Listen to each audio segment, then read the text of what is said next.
Cumprimento os irmãos com a graça e a paz do nosso Senhor Jesus Cristo. E quero convidar a todos os irmãos que abram as suas Bíblias na primeira carta do apóstolo Paulo aos Tessalonicenses, capítulo de número 2, do verso 17 até o verso de número 10 do capítulo 3. Primeira carta do apóstolo Paulo aos Tessalonicenses, capítulo de número 2, do verso 17 até o verso de número 10 do capítulo 3. Eu já estou alguns domingos já pregando essa carta, né? E hoje nós vamos pregar esse bloco de texto. Logo após esse texto tem uma oração do apóstolo Paulo, dos versos de número 11 até o verso de número 13, mas essa oração eu vou deixar para uma mensagem à parte. Então, 1 Tessalonicenses, capítulo 2, verso 17 ao verso de número 10 do capítulo 3. Diz assim a palavra do Senhor: Ora, nós, irmãos, orfanados por breve tempo de vossa presença, não porém do coração, com tanto mais empenho, diligenciamos com grande desejo ir ver-vos pessoalmente. Por isso, quisemos ir até vós, pelo menos eu, Paulo, não somente uma, mas duas. Contudo, Satanás nos barrou o caminho. Pois quem é a nossa esperança, ou alegria, ou coroa em que exultamos na presença de nosso Senhor Jesus em sua vinda? Não sois vós? Sim, vós sois realmente a nossa glória e a nossa alegria. Pelo que, não podendo suportar mais o cuidado por vós, pareceu-nos bem ficar sozinhos em Atenas, e enviamos nosso irmão Timóteo, ministro de Deus no Evangelho de Cristo, para, em benefício da vossa fé, confirmar-vos e exortar-vos, a fim de que ninguém se inquiete com essas tribulações, porque vós mesmos sabeis que estamos designados para isto. Pois, quando ainda estávamos convosco, predissemos que íamos ser afligidos, o que de fato aconteceu e é do vosso conhecimento. Foi por isso que, já não me sendo possível continuar esperando, mandei indagar o estado da vossa fé, temendo que o tentador vos provasse e se tornasse inútil o nosso labor. Agora, porém, com o regresso de Timóteo vindo do vosso meio, trazendo-nos boas notícias da vossa fé e do vosso amor, e ainda de que sempre guardais grata lembrança de nós, desejando muito ver-nos, como, aliás, também nós a vós outros, sim, irmãos, por isso fomos consolados acerca de vós pela vossa fé, apesar de todas as nossas privações e tribulação, porque agora vivemos, se é que estáis firmes no Senhor. Pois que ações de graça podemos tributar a Deus no tocante a vós outros, por toda a alegria com que nos regozijamos por vossa causa diante do nosso Deus, orando noite e dia com máximo empenho para vos ver pessoalmente e reparar as deficiências da vossa fé? Vamos ter um momento de oração, irmãos. Senhor Deus, Pai eterno, Pai querido, rendemos graças ao Senhor, Deus, por estarmos aqui nesta manhã, Pai. Sabemos, ó Deus, de todas as coisas que têm acontecido no mundo afora, ó Pai, mas este é o momento, ó Deus, que nós nos aquietamos e paramos para ouvir a palavra do Senhor, a palavra que o Senhor tem para a Tua amada igreja, Pai. Rogamos ao Senhor, Deus, que o Espírito Santo possa iluminar as nossas mentes para compreendermos as maravilhas da Tua palavra, ó Pai. Também rogamos ao Senhor, Deus, que o Senhor possa aplicar essa palavra em nossos corações. Ajuda-nos, ó Deus, a corrigir aquelas coisas que estão em falta na nossa vida, ó Deus. Em nome de Jesus, Pai. Também rogamos ao Senhor, Deus, que o Senhor nos proteja deste vírus, ó Pai. Que o Senhor nos proteja enquanto estivermos aqui, ó Deus, com o intuito de aprender mais sobre o Senhor, sermos edificados com Tua santa palavra, Pai. E se porventura tem alguém que ainda não conhece o Senhor hoje, que o Senhor usa esta palavra para tocar o coração dessa pessoa. Em nome de Jesus, amém. Deixa eu só colocar o tempo aqui, irmão, senão...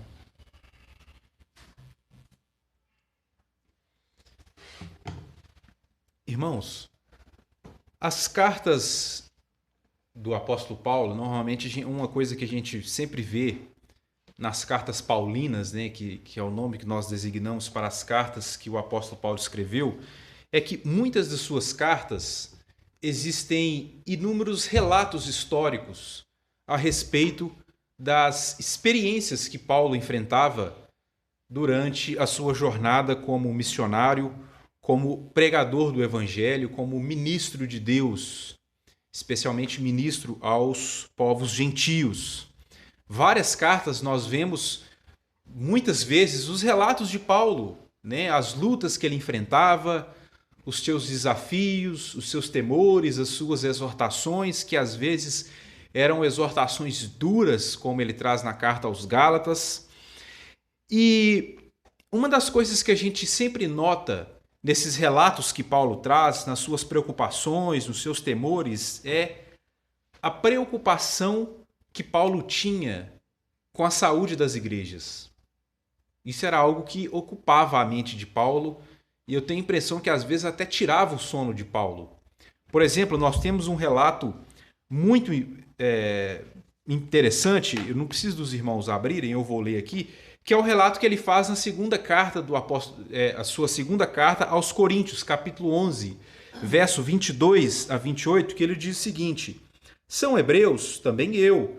São israelitas? Também eu. São da descendência de Abraão? Também eu. São ministros de Cristo? Falam como fora de mim. Eu ainda mais, em trabalhos, muito mais em prisões, em açoites sem medidas, em perigos de morte muitas vezes, 5 vezes recebi dos judeus uma quarentena de açoites menos um, fui 3 vezes fustigado com varas, 1 vez apedrejado, em naufrágio 3 vezes, 1 noite e 1 dia passei na voragem do mar, em jornadas muitas vezes, em perigos de rios, em perigos de salteadores, em perigos entre patrícios, em perigos entre gentios, em perigos na cidade, em perigos no deserto, em perigos no mar, em perigos entre falsos irmãos, em trabalhos e fadigas, em vigílias muitas vezes, em fome e sede e jejum muitas vezes, em frio e nudez, além das coisas exteriores, ao que pesa sobre mim diariamente, a preocupação com todas as igrejas. Parece que isso era algo que tirava o sono de Paulo, né? E era algo que ele, apesar de todas as coisas que acontecia com ele, apesar de todos os perigos, o que mais preocupava Paulo era a saúde espiritual das igrejas que ele passou, das igrejas que ele plantou. Afinal de contas, meus irmãos, a saúde das igrejas era para Paulo o que mais importava no seu ministério. Afinal de contas, todas essas coisas que ele passava, as perseguições, os perigos, as provações, nada disso teria algum valor se as igrejas não permanecessem firmes na fé. E quando eu comecei a estudar esse texto, meus irmãos, eu comecei a me perguntar como que Paulo conseguia? Como que Paulo conseguia fazer tudo o que ele fazia e, ao mesmo tempo, dedicar tempo preocupando com essas igrejas, escrevendo para essas igrejas? Provavelmente Paulo escreveu muito mais cartas do que nós temos aqui no Novo Testamento. Eu fiquei perguntando como que Paulo conseguia fazer isso tudo? Como que Paulo conseguia dedicar tempo com os irmãos das igrejas, às vezes treinando algumas lideranças para as igrejas, como Timóteo? Como que ele conseguia passar tanta provação e, ao mesmo tempo, ele conseguia se dedicar com tanto empenho com a saúde espiritual das igrejas nas quais ele tinha vínculo? Eu fiquei pensando como que Paulo conseguia fazer isso. Eu, às vezes, quando eu tenho um sermão para pregar e um estudo para preparar, a gente já fica todo embananado, né? A gente já fica... Nossa, será que vou conseguir fazer tudo isso nessa semana? Paulo fazia muito mais. E eu acho, meus irmãos, que além de todas as coisas que Paulo fazia, eu acho que uma das coisas que mais contribuía para o seu ministério eram as lideranças que Paulo tinha. Irmãos, e é fundamental uma igreja ter uma liderança bem formada. Ele tinha Timóteo. Timóteo era o seu companheiro fiel, aquele que ele sempre enviava quando ele não podia estar presente. E essas lideranças, meus irmãos, são fundamentais para a saúde espiritual de uma igreja.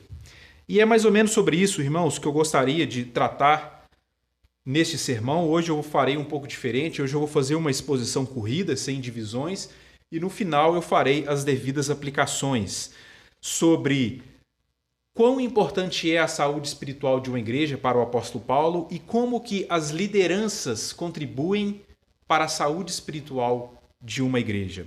Eu já disse aos irmãos sobre as motivações que levaram Paulo a escrever essa carta para os Tessalonicenses.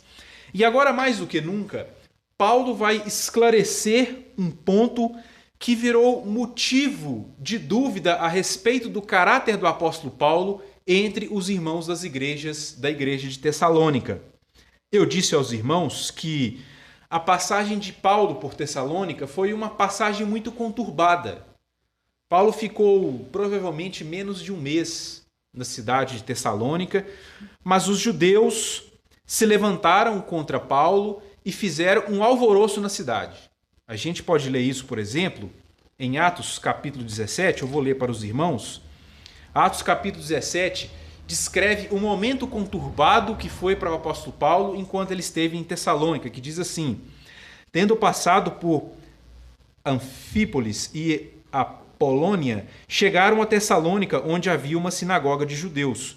Paulo, segundo o seu costume, foi procurá-los e 3 sábados arrazoou entre eles acerca das Escrituras, expondo e demonstrando ter sido necessário que o Cristo padecesse e ressurgisse dentre os mortos. E esse, dizia ele, é o Cristo, Jesus, que eu vos anuncio. Alguns deles foram persuadidos e unidos a Paulo, bem como numerosa multidão de gregos, piedosos e muitas distintas mulheres. Os judeus, porém, movidos de inveja, trazendo consigo alguns dos homens maus dentre a malandragem, ajuntando a turba, alvoraçaram a cidade e, assaltando a casa de Jason, procurava trazê-los para o meio do povo. Eles assaltaram a casa deste homem, Jason, procurando o apóstolo Paulo, e Paulo teve que sair fugido. Paulo não deu tempo nem de se despedir desses irmãos.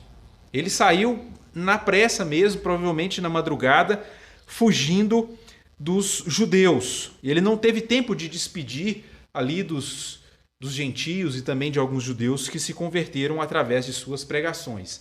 E isso gerou dúvida entre os irmãos da igreja de Tessalônica. Alguns caluniadores que posteriormente entraram na igreja começaram a descredenciar a mensagem de Paulo, dizendo: olha, Paulo esteve aqui no meio de vocês, parece que alguns até estavam dizendo que Paulo estava pedindo dinheiro e tudo mais, e simplesmente Paulo desapareceu, nem se despediu de vocês, esse Paulo não está nem aí para vocês. Isso gerou conversa dentro da igreja de Tessalônica. E Paulo, então, decide acrescentar esse trecho na sua carta para explicar essa questão. Será que Paulo saiu do nosso meio assim, porque ele não está nem aí para a gente, nunca mais deu notícia, nem sequer se despediu da igreja? Então Paulo escreve esse trecho para tirar essas dúvidas, esclarecer o momento conturbado que ele passou na cidade de Tessalônica.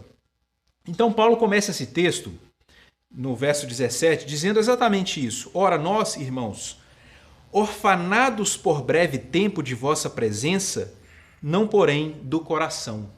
A palavra orfanados aqui, meus irmãos, significa no grego separado por um breve tempo.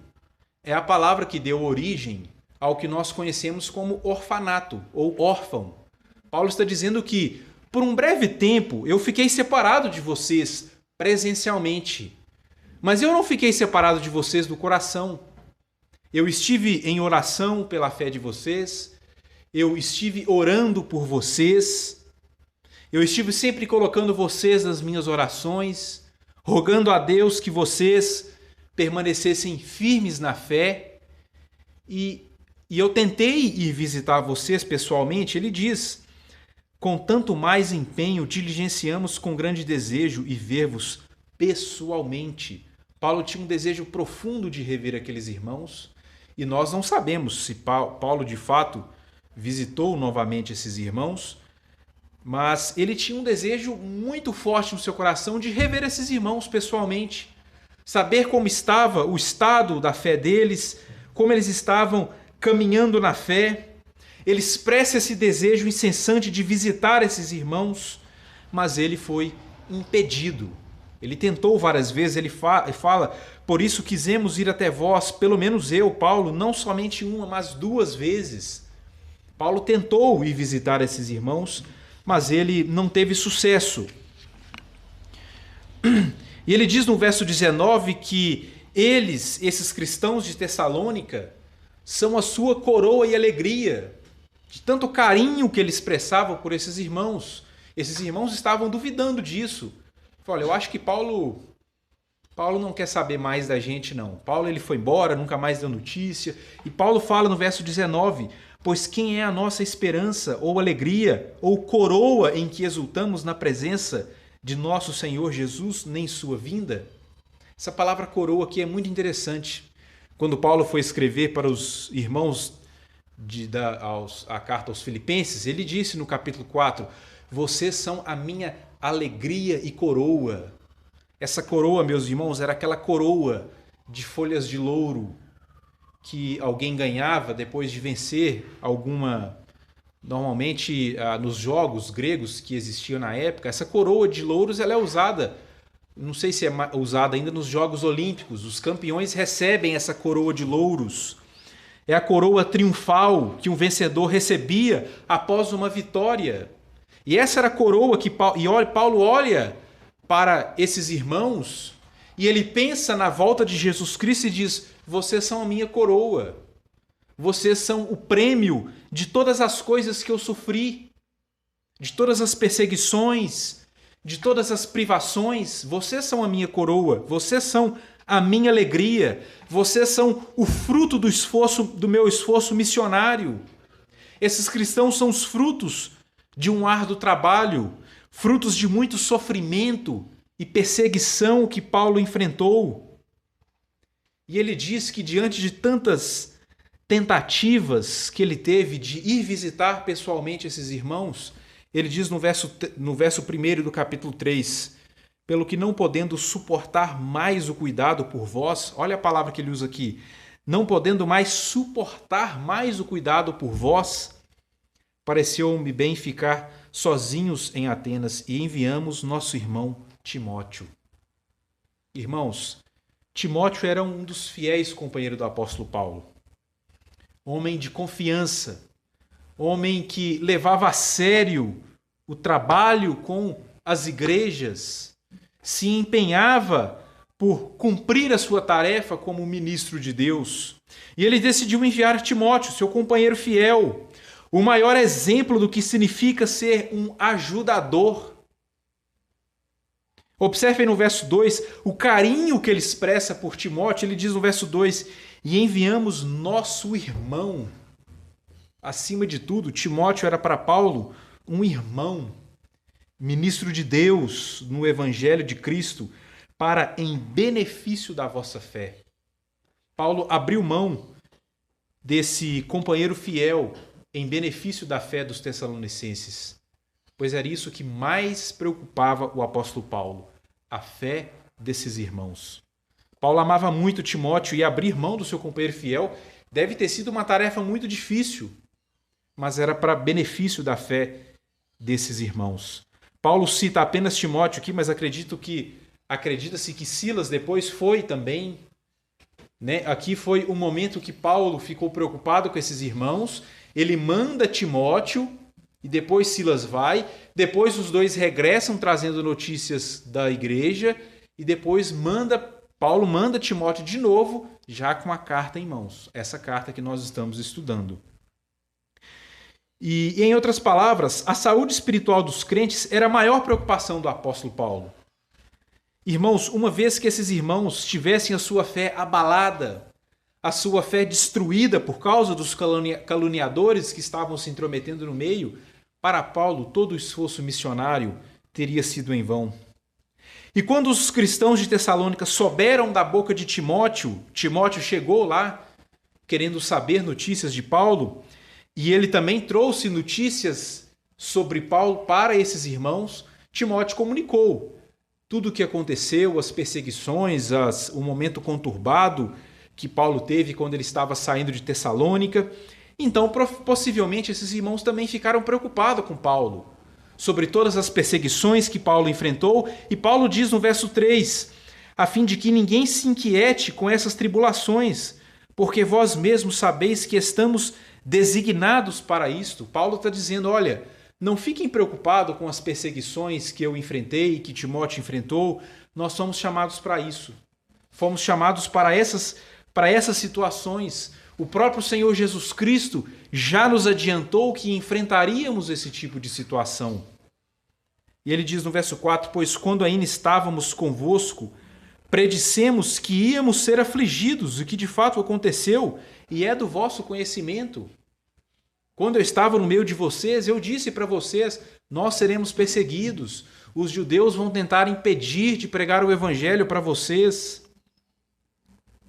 No verso 5, Paulo então declara que diante dos impedimentos de ir pessoalmente até esses irmãos e diante das preocupações com a fé desses irmãos, ele diz no verso 5, foi por isso que, já não me sendo possível continuar esperando, mandei indagar o estado da vossa fé.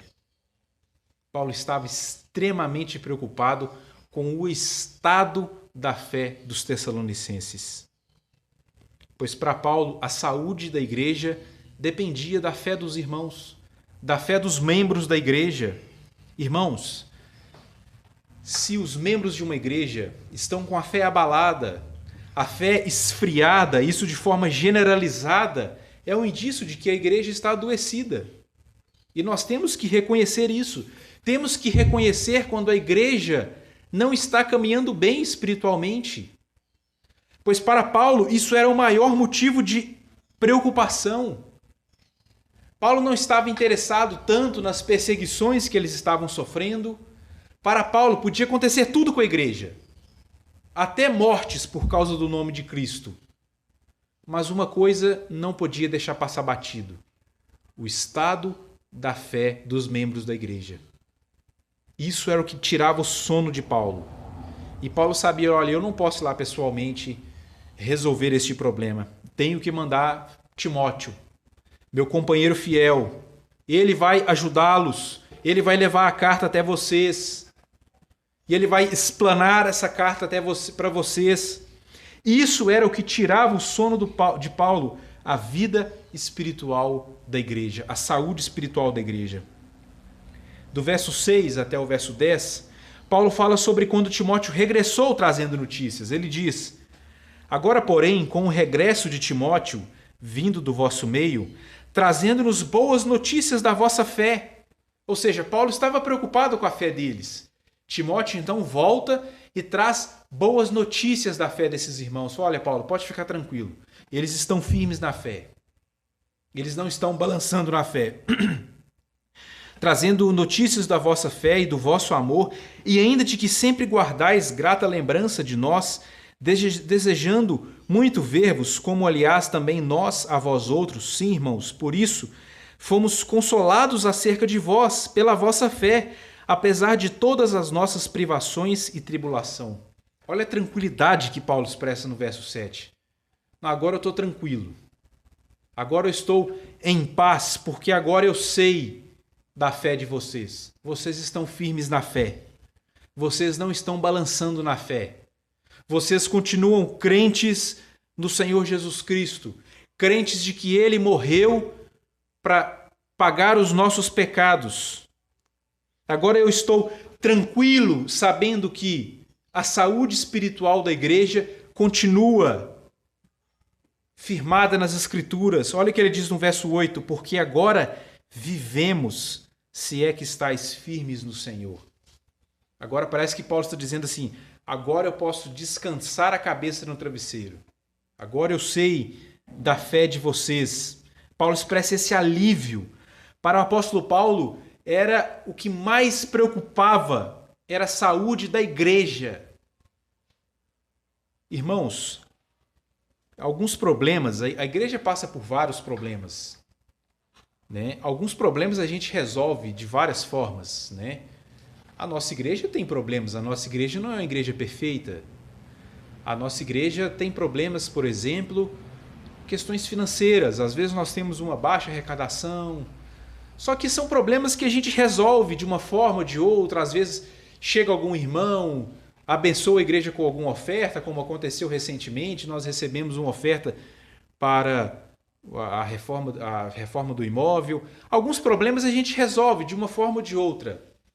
Mas a frieza espiritual, meus irmãos, é diferente. Porque a frieza espiritual de uma igreja parte do coração dos membros. Não é um problema que a gente resolve assim com dinheiro. É um problema diferente. A fé, uma fé fria, a frieza espiritual, aquela fé cauterizada pelas coisas terrenas, aquelas coisas materiais, essas coisas não se resolvem de forma simples. Daí a preocupação de Paulo com a saúde espiritual da igreja. No verso 9 e 10, Paulo expressa, saber que os crentes de Tessalônica estavam seguindo o caminho da fé foi um alívio tão grande para Paulo que ele não tinha palavras nem para agradecer. Olha o que ele diz no verso 9 e 10.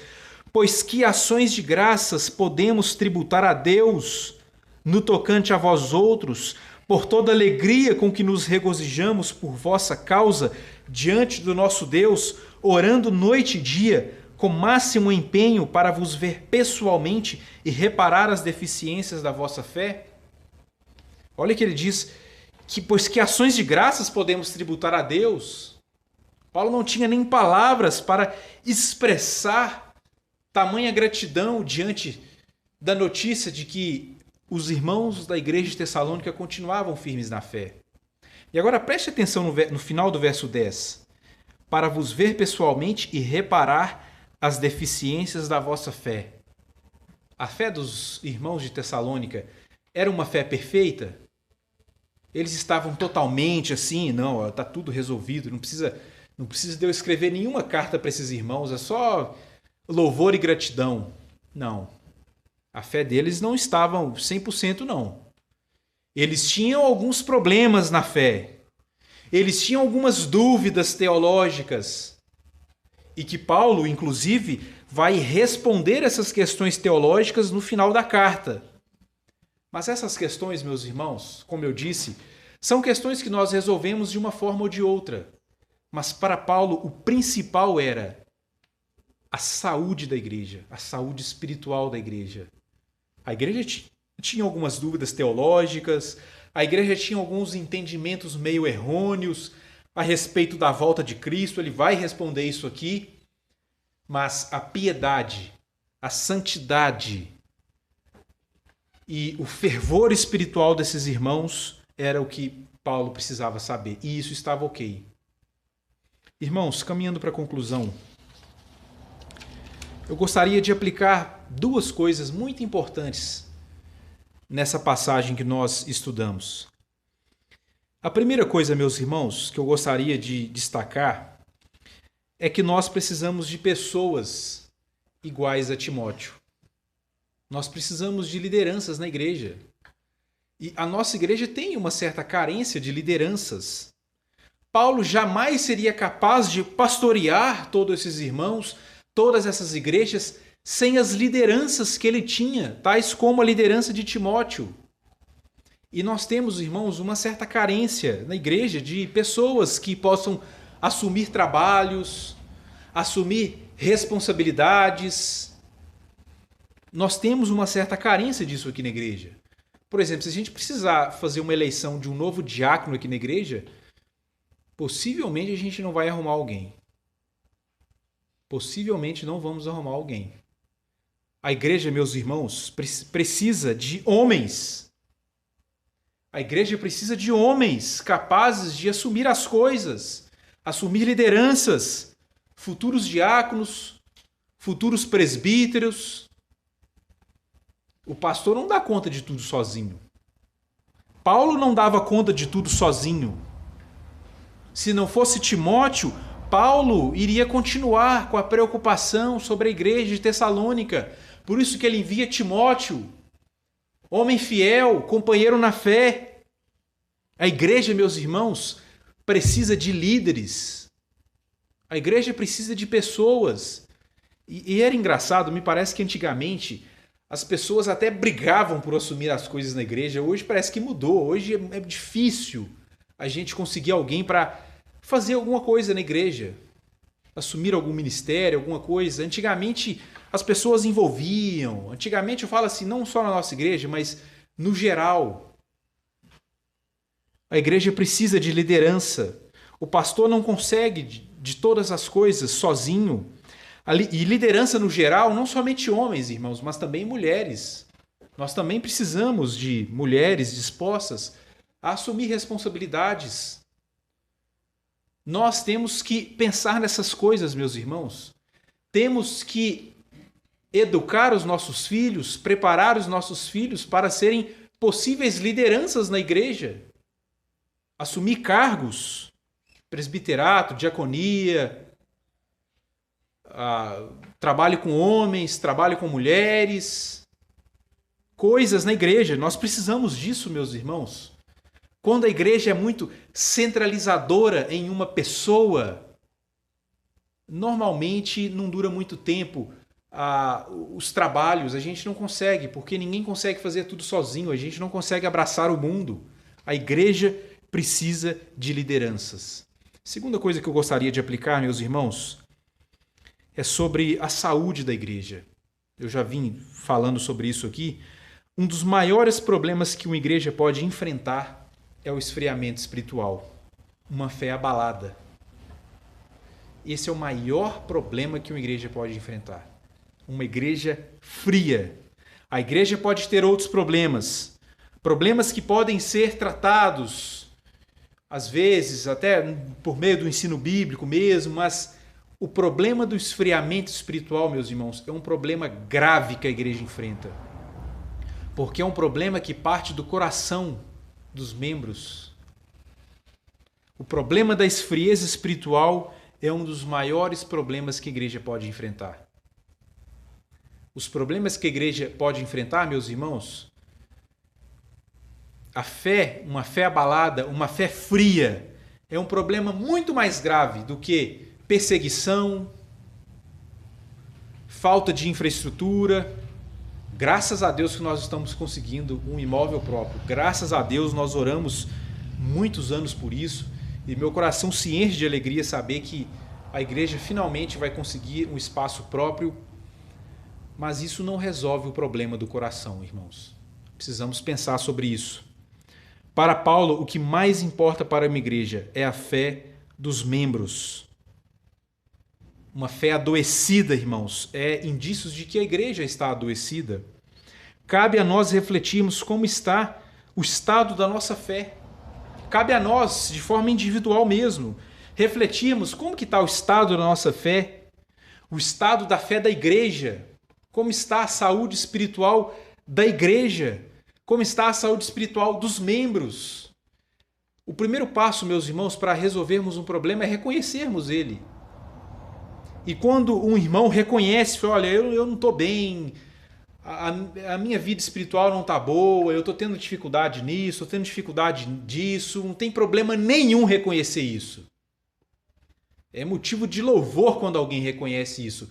E é reconhecer isso e o próximo passo, buscar ajuda, irmãos. E nós temos falado muito sobre isso aqui na igreja, sobre a importância do aconselhamento bíblico, a importância de tratarmos, resolvermos os problemas da nossa vida por meio da palavra de Deus, por meio do ensino bíblico, por meio do evangelho, por meio da palavra de Deus, da revelação de Deus. Irmãos, nós devemos pensar sobre essas coisas. Paulo jamais seria capaz de pastorear a igreja de Tessalônica, mesmo que distante, se não fosse por meio de uma liderança fiel e por meio dos irmãos reconhecendo que o caminho que está a fé deles. por meio de Timóteo, Paulo sobre que a fé daqueles irmãos estava firmada e Paulo ficou tranquilo, falando, olha, isso para mim é o que importava. Agora essas dúvidas teológicas, os outros problemas, as perseguições, isso a gente trata. Mas a fé, meus irmãos, a nossa vida com Deus é um problema muito grave. É um problema que a gente trata por meio da Bíblia também, mas é um problema às vezes mais difícil de tratar. E, meus irmãos, sozinho ninguém consegue fazer nada.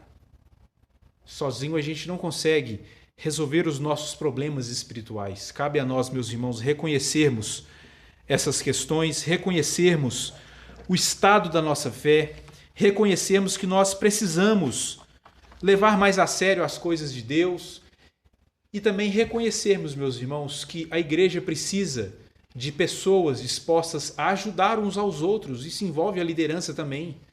Os mais experientes ajudando aqueles mais inexperientes.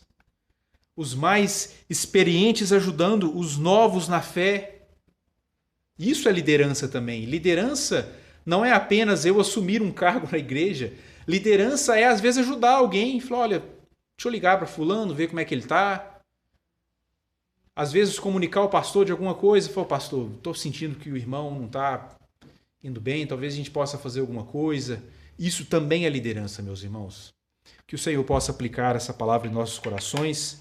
Amém. Que Ele possa nos ajudar a reconhecer aquelas coisas que precisam ser acertadas em nossa vida e na vida da nossa igreja. Que Deus os abençoe.